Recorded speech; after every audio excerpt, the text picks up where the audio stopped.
اس کے ساتھ ساتھ کوئی نیا معنی بیان کرتا ہے تو اس کو لوگ کہہ دیتے ہیں کہ یہ شریعت کو جو ہے وہ گھڑ رہا ہے اور نئی شریعت بنا رہا ہے اور یہ متوالی دین ہے. حالانکہ ایسی کوئی بات نہیں. ہم نے خود حدیث مبارکہ بھی ہے کہ قرآن کے ظاہری معنی بھی ہے اور باطنی معنی بھی ہے اور ایک ایک لفظ کے معنی جو ہے وہ محدثین مفسرین نے مختلف بیان کیے ہیں. میں صرف ایک مثال یہاں عرض کرنا چاہتا ہوں اور پھر میں آگے چلتا ہوں.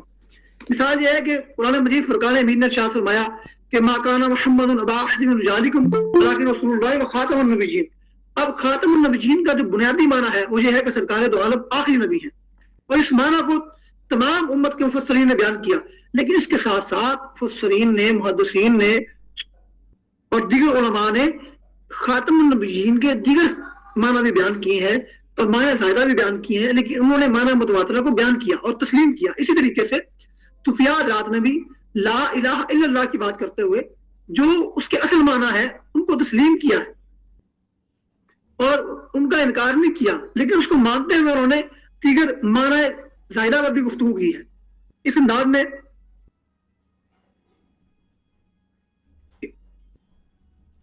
امام غزالی رحمۃ اللہ علیہ کے حوالے سے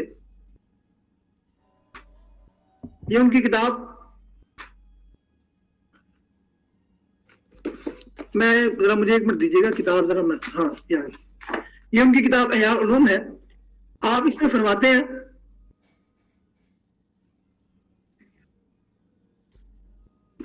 چوتھی قسم توحید کی یہ ہے کہ وجود صرف اللہ ایک دکھائی دیتا ہے. یعنی یہاں اس پر بات کرنے سے قبل یہ عرض کر دوں کہ اس مقام پر حضرت امام غزالی نے توحید کی مختلف اقسام بیان کی ہیں اور توحید کی 4 اقسام کا ذکر کرنے کے بعد وہ توحید کی چوتھی قسم بیان کرتے فرماتے ہیں کہ توحید کی چوتھی قسم یہ ہے کہ وجود صرف ایک دکھائی دیتا ہے, یعنی اللہ پاک, یا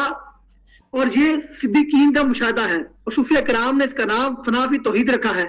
یعنی اس مرتبے والا شخص اس مقام میں سوائے ایک وجود کے کسی دوسرے کو نہیں دیکھتا, حتیٰ کہ خود اپنے وجود کو بھی نہیں دیکھتا. تو توحید میں مستغرق ہونے کی وجہ سے وہ اپنے وجود کو بھی نہیں دیکھ پاتا اور توحید میں اپنے نفس سے فانی ہے, یعنی اپنے نفس اور مخلوق کو دیکھنے سے عاجز ہے. اور چوتھی قسم اس نظر کے ساتھ موئل ہے کہ اس کے مشاہدہ میں سوائے خدا کے اور کچھ نہیں آتا اور وہ سب کو کثرت کی حیثیت سے نہیں دیکھتا بلکہ وحدت کی حیثیت سے دیکھتا ہے, اور یہ مرتبہ توحید میں سب سے اعلیٰ ہے. اور امام غزالی رحمۃ اللہ علیہ کی وہ شخصیت ہے جن کے بارے میں شیخ القدیر حسین دہلوی صاحب فتاوی نظیریہ کے اندر کیا ارشاد فرماتے ہیں, یہ سماعت فرمائے. وہ کہتے ہیں اور متاخرین مثل امام غزالی نے اس دفعہ شرک اور بدعت میں اور اثبات توحید ذاتی میں اور صفاتی میں اور الہ کلمات اللہ اور احیاء سنت رسول اللہ میں طرح طرح سے مضامین رنگا رنگ بیان فرمائے, اور جو کچھ شک و شبہ ہوا اور انہوں نے دور کیا اور ان کی لوگوں کو جو ہے وہ شک و شبہات کے حوالے سے ان کی کتابیں ملاحظہ ہوں. یہ فتاوی نظیریہ جلد نمبر 1 ہے. تو اس حوالے سے امام ربانی مجدد افسانی اپنی کتاب مکتوبات کے یہ جلد 2 ہے اور اس کے مختلف مکاتیب میں آپ نے اس موضوع پر بحث کی ہے. اور میرے پاس یہ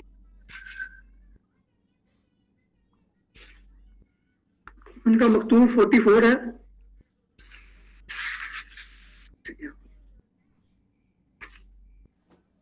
حوالہ آگے پیچھے ہو گیا, اس کے لیے معذرت میں دیکھتا ہوں دوبارہ. بہرحال یہ میرے پاس امام کشاری رحمۃ اللہ علیہ فرماتے ہیں رسالہ طبقات شافعیہ کے حوالے میں امام کشاری کے حوالے سے لکھا ہے کہ امام کشاری جو ہے وہ فقہ اور تصوف کے حوالے سے بڑی عظیم شخصیت تھے. تو انہوں نے بھی اس حوالے سے لکھا کہ عقیدہ توحید میں مواحد کا وہ مقام آتا ہے کہ وہ جس طرف بھی نظر ڈالتا ہے تو اس کو ہر طرف توحید نظر آتی ہے اور اس کو یوں محسوس ہوتا ہے کہ توحید تمام مخلوقات کو اپنے گھیرے میں لیے ہوئے ہے اور وہ مخلوق کو مخلوق کی نظر سے نہیں بلکہ خالق کی نظر سے دیکھتا ہے اور پھر مخلوق کے وجود کی نفی کرتا ہے. اور جب مخلوق کا وجود ہی نہیں پھر ایسی چیز کا اثبات شرک فی توحید ہوگا. اور دوسرے مقام میں وہ فرماتے ہیں جو شخص تفرقے کا پردہ چاک کر دے گا اس پر یہ حقیقت منکشف ہو جائے گی کہ اللہ کا کوئی غیر نہیں ہے. اس حوالے سے